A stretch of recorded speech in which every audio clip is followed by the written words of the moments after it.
Olá pessoal, tudo tranquilo? Como vocês estão? Vamos para mais uma semana de conteúdo focado no regimento interno.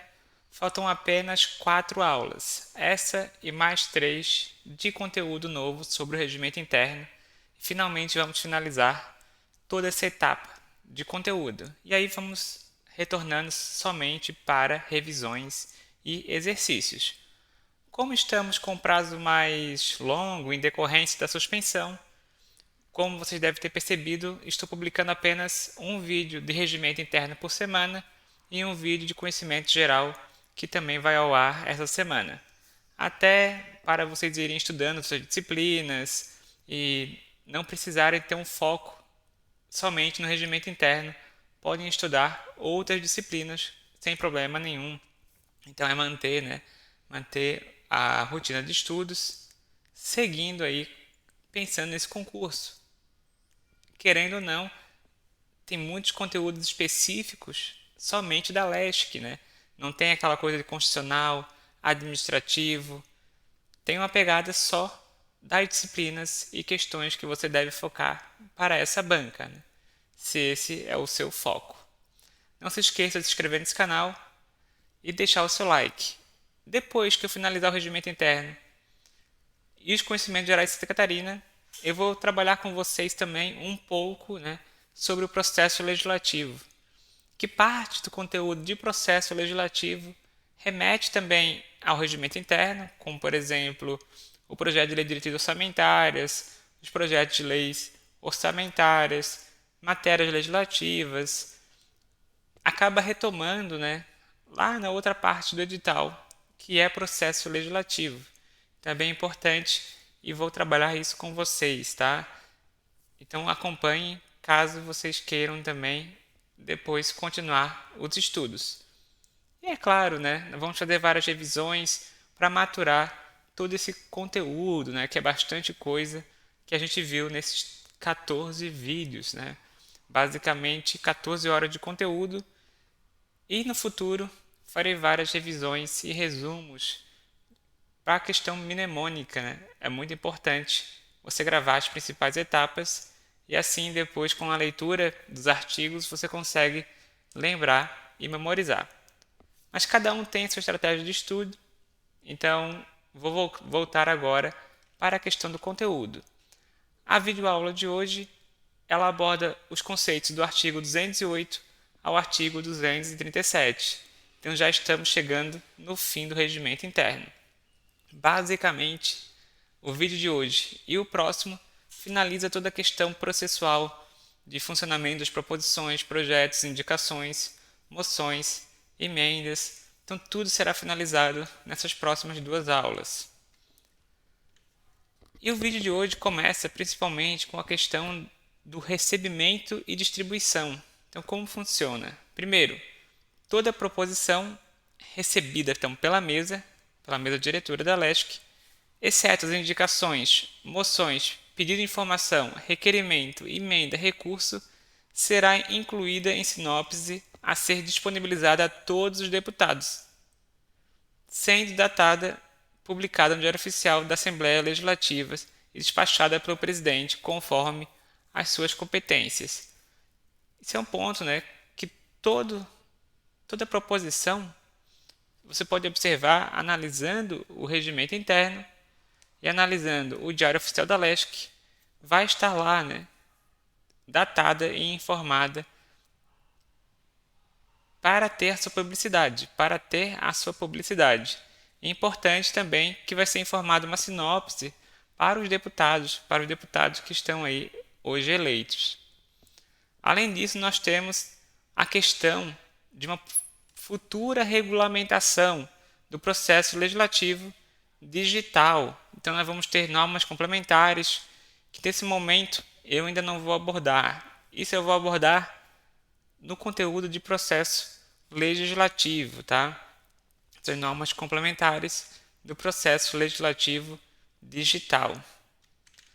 E tudo isso é definido pela própria mesa. E a gente viu até em uma das aulas que foi nomeado um coordenador desse processo legislativo digital. Não creio que vai ser o foco da banca. Na minha percepção, não vai ser o foco da banca. Pelo que eu vi, as outras questões, normalmente de regimento interno, de outros órgãos. Então, não creio que seja que vai cobrar regulamentações específicas de situações como, por exemplo, essa, né? Essa, na minha percepção, normalmente eles cobram mais realmente alguns pontos específicos do regimento, algumas questões de tramitação e algumas regras aí em termos de formação da mesa diretora, mas é claro que nós vamos discutir isso em outros vídeos, na sequência. Primeiro vamos terminar todo o conteúdo de regimento interno, falta pouco. Vocês já caminharam, já assistiram bastante até o momento. Vários de vocês aí nesse momento de suspensão e talvez vários estejam assistindo depois que o edital já voltou, né? O importante é manter o foco e treinar não somente com vídeo, mas também com exercícios. Bom, vamos para a próxima questão. A distribuição de matérias será feita primeiro conforme o despacho do primeiro secretário. Então, conforme o despacho do primeiro secretário, e é claro que sempre segue uma regra. E aquela regra eu já tinha até comentado anteriormente. Primeiro, a primeira comissão mais importante é a Comissão de Constituição e Justiça, para exame da compatibilidade ou admissibilidade jurídica e legislativa. Então, se um deputado pretende criar um projeto de lei de uma criação de um colégio, vamos supor, um colégio quase como uma prisão 5 estrelas, né? Um colégio-prisão, um colégio... Tô brincando, a questão é que agora nós temos uma situação de segurança pública aqui em Santa Catarina. Imagina um deputado cria um projeto que tecnicamente cria quase uma prisão dentro da escola, né? Isso tecnicamente pode até ser considerado inconstitucional por ferir talvez o direito das crianças e por outras situações além, né? É só um exemplo, né? É só um exemplo. Ou então, um deputado cria um projeto que vai contra a Constituição Federal, que vai contra algum direito constitucional, que tecnicamente infringe uma lei complementar, sendo que é uma lei ordinária, ou qualquer outra questão dentro da própria lei que não permita sua admissibilidade jurídica. E todos esses passos serão avaliados inicialmente pela Comissão de Justiça. Então é fácil de gravar, tá? Todo projeto, toda proposição inicialmente passa por essa comissão. Vai analisar a questão da inconstitucionalidade. É um ponto que vocês podem gravar. Normalmente a gente sabe que, por exemplo, o STF analisa a inconstitucionalidade, mas antes mesmo de ser votado um projeto de lei, tem deputados que são responsáveis por analisar se aquela lei ela está de acordo com a Constituição, ela está de acordo com o processo jurídico legislativo. Então, tudo isso é analisado por essa comissão. A comissão mesmo já pode dizer, olha, isso aqui é inconstitucional. Então, já vamos aqui arquivar esse projeto. A própria Comissão de Constituição e Justiça. O segundo passo sempre é a Comissão de Finanças e Tributação, porque todo projeto pode ter aspectos financeiros, aspectos que onerem o setor público. Então, essa comissão vai avaliar a compatibilidade desse gasto com o orçamento, com o PPA, a LDO e a LOA. Isso vai ser um vídeo mais futuro, que a última parte do regimento interno foca só na LOA, no PPA e na LDO, que são os projetos orçamentários. Então vai ser um assunto futuro. Essas duas comissões são fixas. A Comissão de Constituição e Justiça e, na sequência, a Comissão de Finanças e Tributação. Imagina, esse projeto dessa escola 5 estrelas, uma escola com uma segurança reforçada, muros altos, e, por exemplo, as crianças não poderiam nem trazer nada, teria uma série de procedimentos. Imagina que isso vai onerar o Estado. e o Estado não tenha recurso para bancar todo esse tipo de processo, né? É necessário que haja orçamento, que haja uma previsão, e isso é muito importante. Além disso, que tenha uma previsão no PPA e na LOA para esse tipo de despesa. E essa comissão é responsável em analisar. Pode solicitar informações para a contabilidade, pode solicitar informações para os secretários, e eles vão atrás em busca, né, da análise do projeto. E por último, e aí vai depender do tipo de assunto do projeto. Então, a criação de uma escola modelo, de uma escola diferente, por exemplo, provavelmente passaria pela comissão de educação. E nesse caso, até pela comissão de segurança pública. Então, pode ser, tá, depois dessas duas comissões anteriores, que o projeto necessite, conforme o campo temático, ser repassado para outros. E no máximo são mais 3 comissões. Então, nesse caso, poderia passar pela comissão de educação e depois pela comissão de segurança pública, para avaliação do efetivo da polícia, o efetivo aí na área pública. Pode passar pela comissão de trabalho e administração pública também, que são de servidores, basicamente. Então, temos 2 comissões fixas, que são as 2 maiores comissões, com 9 membros, e o restante das comissões pode ser até mais 3, conforme a área temática do projeto. E olha só, nós temos uma tramitação exclusiva. Então, temos projetos que tramitam exclusivamente na Comissão de Constituição e Justiça. Então, é só gravar, né, que são aqueles projetos relacionados com o aspecto jurídico legal. A admissibilidade da proposta da emenda, a admissibilidade de todas as demais proposições, a proposta de sustentação de ato, a análise dos vetos e a proposição que vise revogar lei ou parte desta lei, após ouvida a comissão de mérito. Então, tudo vai voltar e vai ser analisado também pela Comissão de Justiça e Constituição. Então, por isso que é uma comissão que tem 9 membros, e ela exige maior trabalho, maior capacidade aí de análise dos membros. E temos matérias que são competências exclusivas da Comissão em Finanças e Tributação. E aí, se a outra comissão tem relação com a parte jurídica e legal, essa comissão tem relação com tudo que envolva despesa pública e receita. E, no geral, o orçamento público, como, por exemplo, a Lei de Diretrizes Orçamentárias, a LOA e o PPA, que são os 3 instrumentos de planejamento e orçamento no setor público. Então, quem não conhece ainda, vamos conversar sobre essas leis no futuro. E na prova de quem for cair o AFO, né, a Administração Financeira Orçamentária, é muito importante estudar a LDO, a LOA e a PPA. Então, são os instrumentos de planejamento e orçamento. Depois, a questão da abertura de crédito orçamentário, então a mudança da despesa na lei.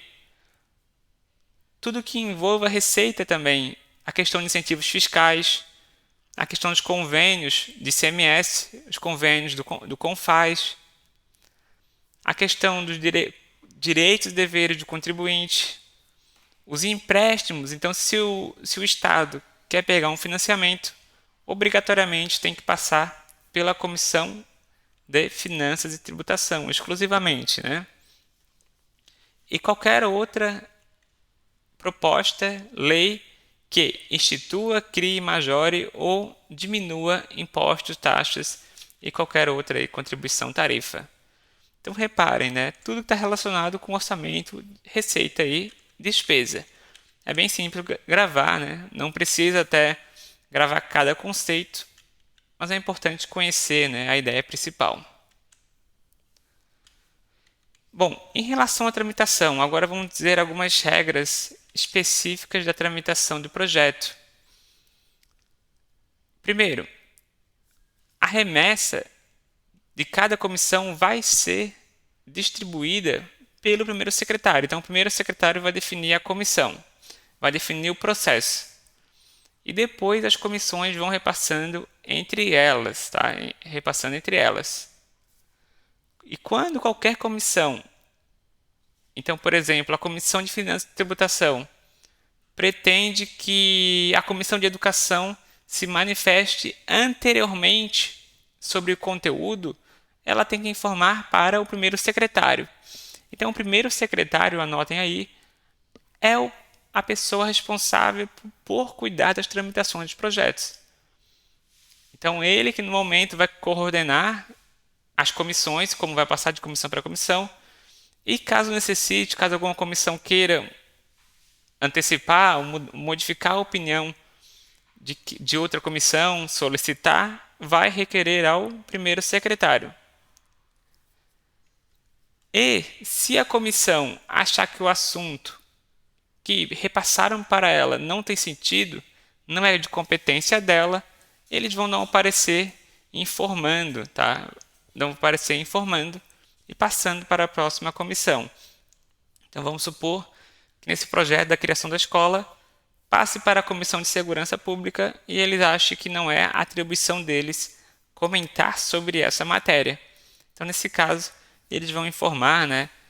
Vão fazer a reunião e vão julgar improcedente a necessidade de um parecer desta comissão e vão continuar com o rito para a próxima comissão, ou caso não, vão devolver para a mesa para o primeiro secretário colocar em pauta de votação, tá?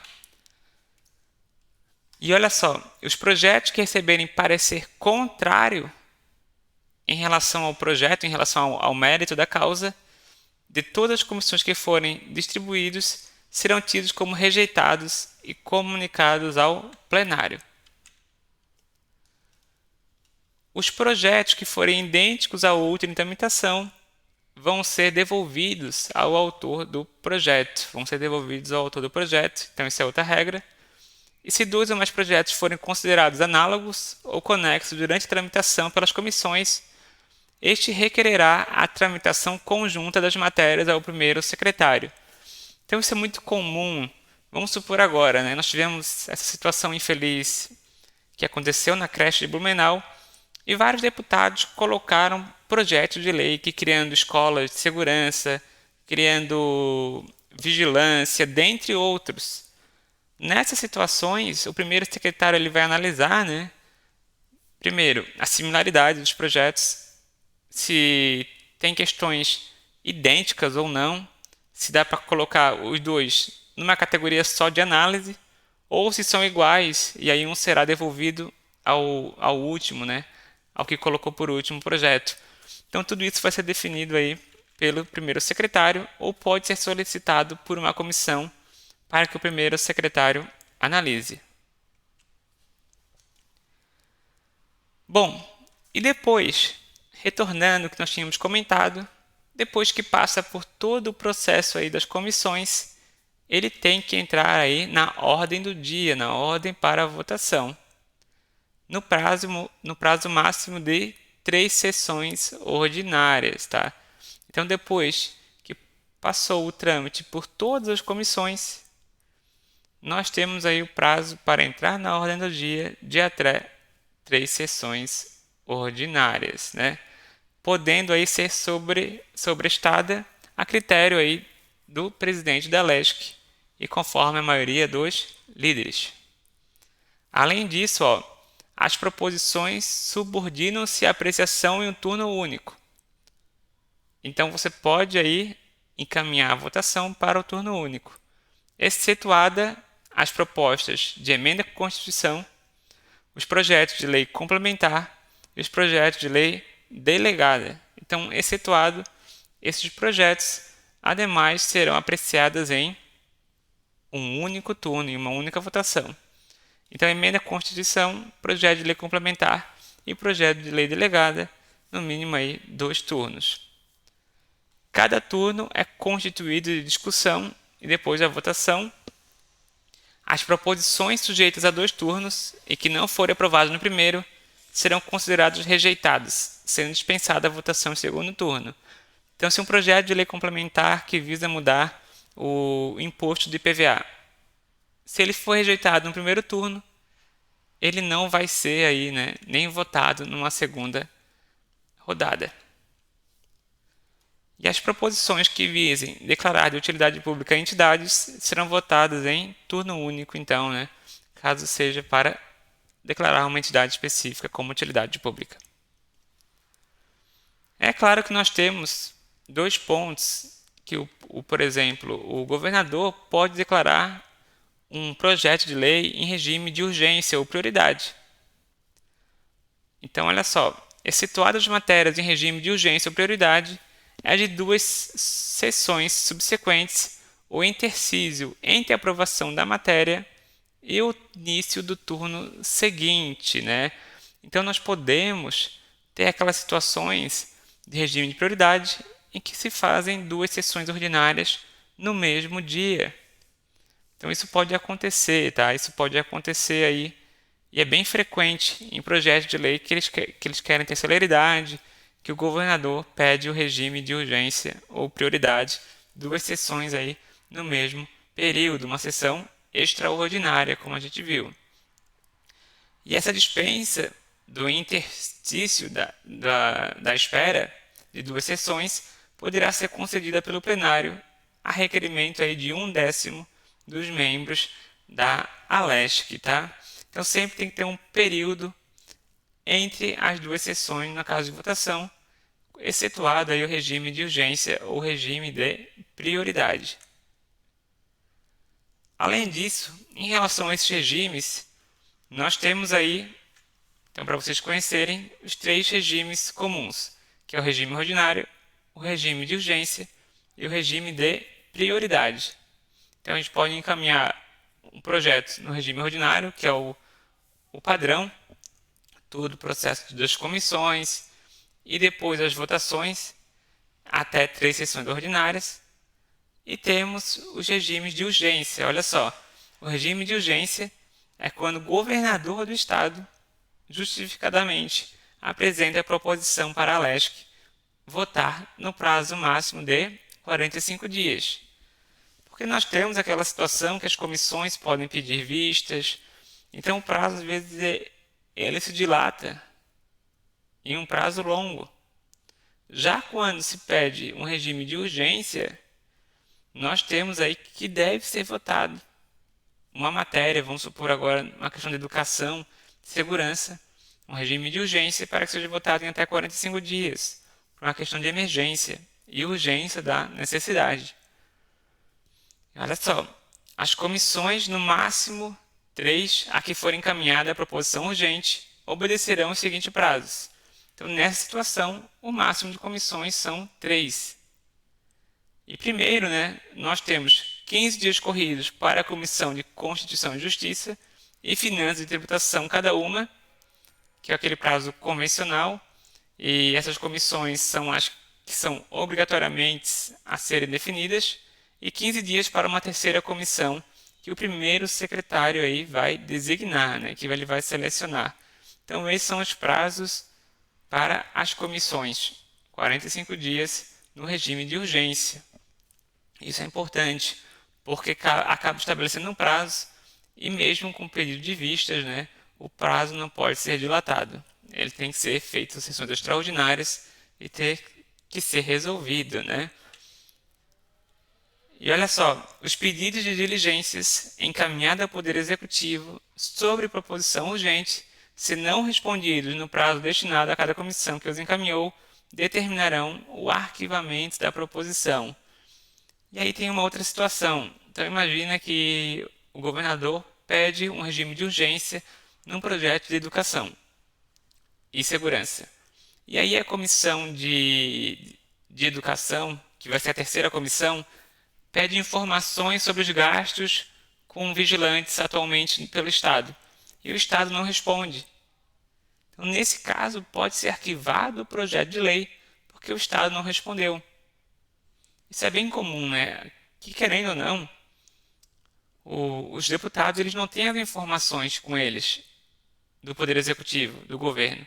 Então, eles têm que pedir informações. Olha, eu quero pedir essa informação aqui. Então imagina um projeto que quer aumentar o salário dos bombeiros. E aí a Comissão de Segurança decide pedir a informação de quantos bombeiros nós temos, qual o salário deles. Então tudo isso vai ser pedido aí via pedido de diligência. E se não for respondido, pode ser arquivado o projeto aí, né, pela falta de informação. Mesmo sendo urgente, você não tem informação. Então por que que o Estado mandou, né? Não tem esse detalhamento. Isso tudo é bem complexo, né? E às vezes tu não consegue pegar toda a informação, né? Não é tão fácil assim buscar toda essa informação para encaminhar para os deputados, para o Poder Legislativo. Eu digo isso como servidor, né? E contador, que normalmente estamos buscando informações solicitadas pelo Poder Legislativo. Não é fácil, é correria. Olha só, em relação ao regime de tramitação, quando encerra o prazo de 45 dias do recebimento da LESC, sem a manifestação definitiva do plenário, o projeto de lei de iniciativa do governador, para o qual tenha solicitado urgência, ele vai ser incluído na próxima ordem do dia para votação. Então, olha só, sem a manifestação do plenário, acabou os 45 dias, ele vai para a votação na primeira ordem do dia. Isso é definido aí pelo regimento interno. Ah, mas a comissão não avaliou ainda, mas ele vai para avaliação. Se não foi dado o parecer ainda, né, vai para a avaliação. Mas, tecnicamente, as comissões cumprem os prazos, né, para poder estarem de acordo com o regimento interno e não sofrerem aí penalidades. Então, é possível, sim, né, sofrer uma penalidade por problemas com o regimento interno, por não cumprirem o regimento interno. E busca-se sempre a celeridade no caso dos regimes de urgência. E caso não tenha sido arquivado por falta de informação do Poder Executivo, passou 45 dias, vai para a primeira ordem do dia, então vai para a pauta da ordem do dia, para votação. E ela entra na frente, dos outros assuntos. Além disso, olha só, o governador pode pedir o regime de urgência depois que um projeto já esteja aí, né, em tramitação,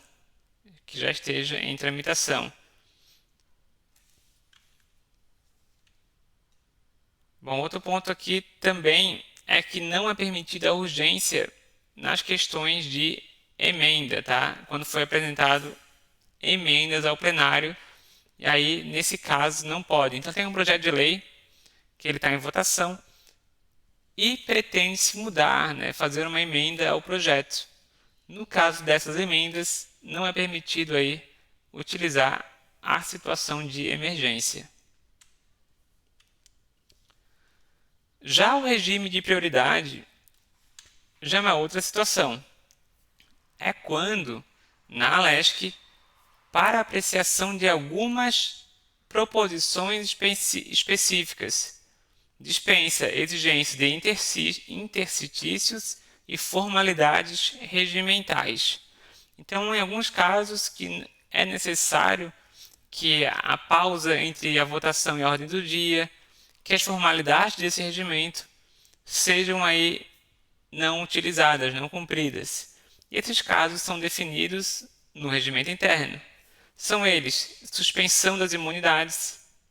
Então, um parlamentar fez um grave erro, uma corrupção, e você vai suspender essa imunidade que ele tem.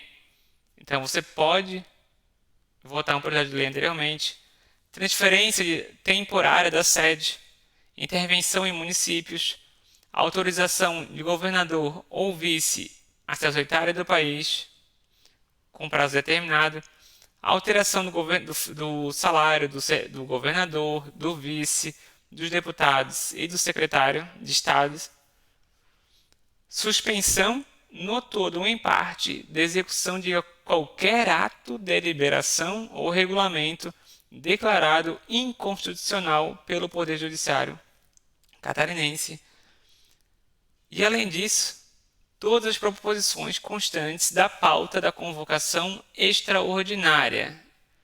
Então, aí, nós temos situações bem específicas que normalmente são situações atípicas, né? Suspensão da imunidade parlamentar, transferência temporária de governo, intervenção em municípios, autorização de governador, de vice para viajar, alteração de subsídio, uma interferência no poder judiciário, no caso de algo declarado inconstitucional, e também nas questões de proposição de pauta extraordinária.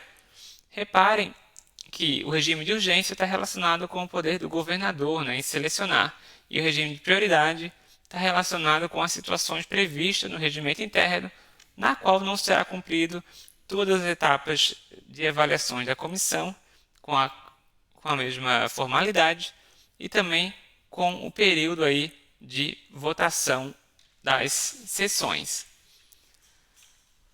Quem pode requerer aí essa prioridade? Então, os requerimentos são feitos aí ao plenário e devem ser lidos aí até o dia 15 de setembro de cada sessão legislativa. Então, nós temos prazos dentro do ano, né, para que sejam feitas aí os pedidos de requerimento de prioridade. Isso tudo, né, em decorrência do nosso prazo, né, do nosso calendário aí de votação. Bom, além disso, nós temos aí a questão da apreciação da matéria prioritária. E olha só, a matéria considerada prioridade, né, prioritária, quanto ao regime de tramitação, estará na pauta e entrará na ordem do dia da sessão subsequente ao término de sua tramitação, logo após as matérias em regime de urgência. Então a gente viu que primeiro sempre temos as matérias em regime de urgência, depois as matérias em regime de prioridade, as matérias prioritárias. E depois nós temos a ordem do dia com o regime de tramitação comum, ordinário.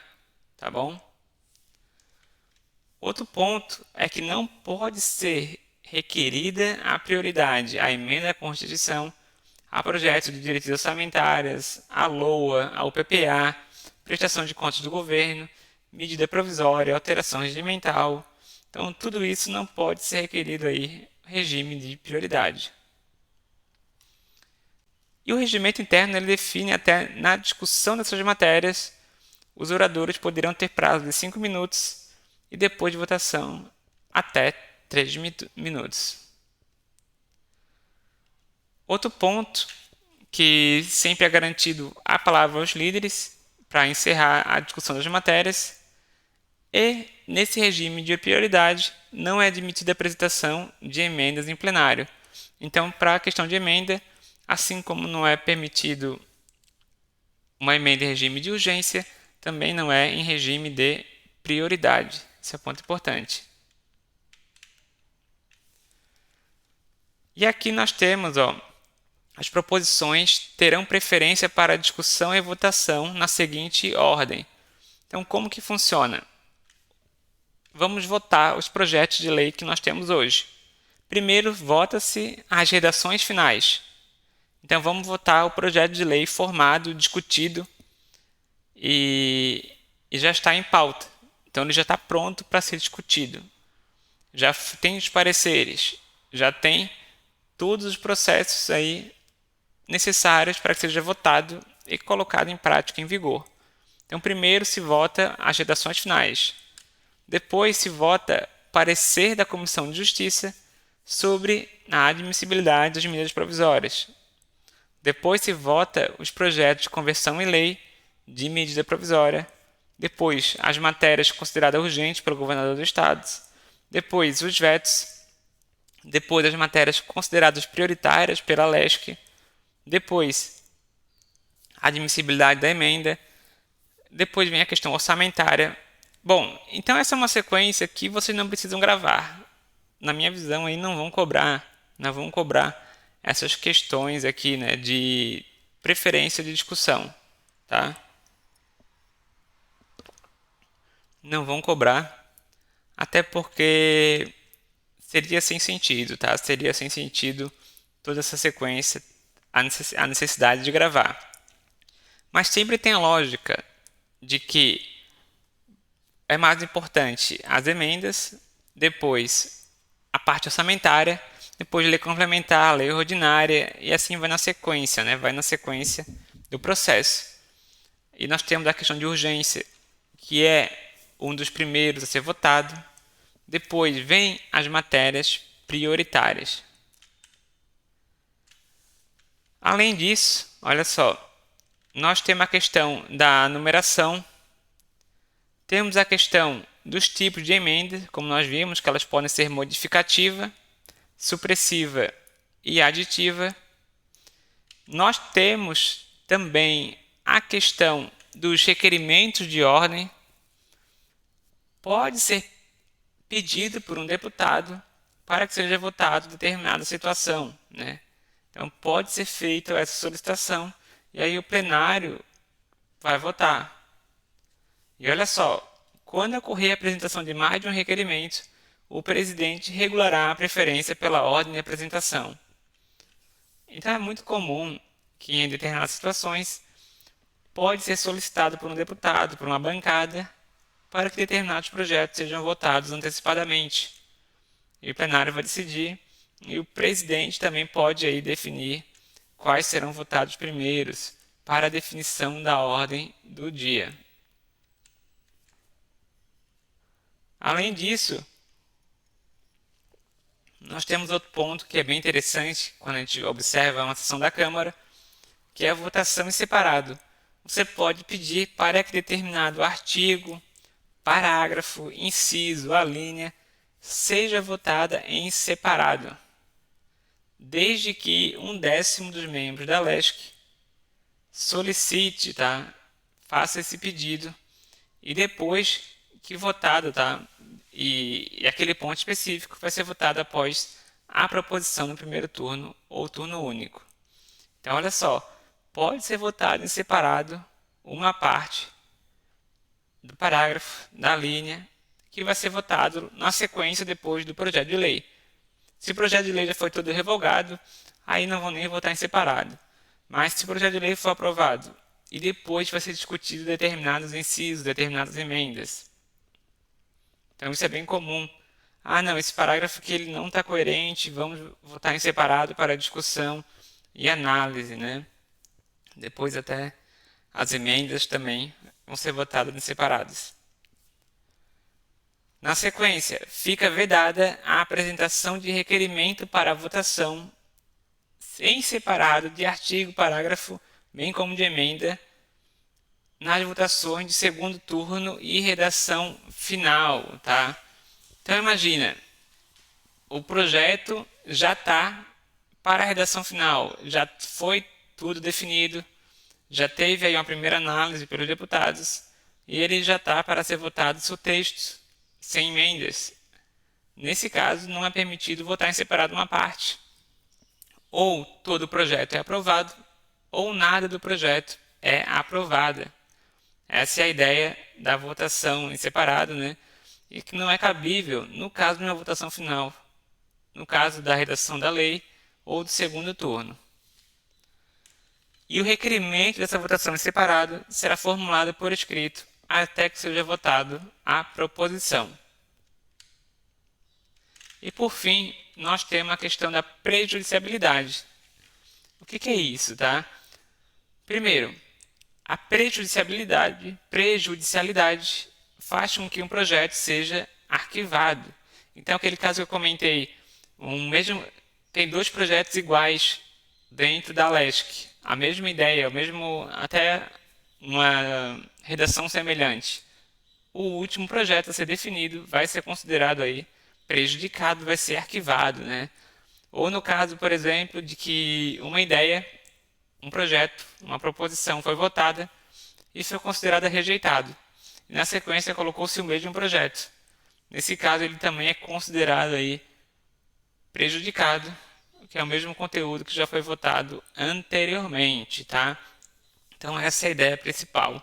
Basicamente, essa é a ideia de todo esse conteúdo aqui do regimento interno. Uma matéria que já foi votada, foi rejeitada, e ela volta de novo, ela é considerada aí prejudicada. Essa é a ideia basicamente do regimento em relação à prejudicialidade, tá bom? E agora nós terminamos aí, né? Nossa aula de número 14, faltam apenas 3 aulas para finalizarmos todo o regimento interno. Então falta pouco, Vamos lá, pessoal, mantenham o seu foco. Continuem estudando e acreditem, né? O, eu confio aí que o concurso voltará no segundo semestre, então até lá vocês vão estar muito bem preparados. Fechou? Então um abraço a todos. Qualquer dúvida, deixe aqui no vídeo, nos comentários. E semana que vem estou preparando uma lista de exercício para vocês, hein? Se preparem. Um forte abraço a todos e até a próxima.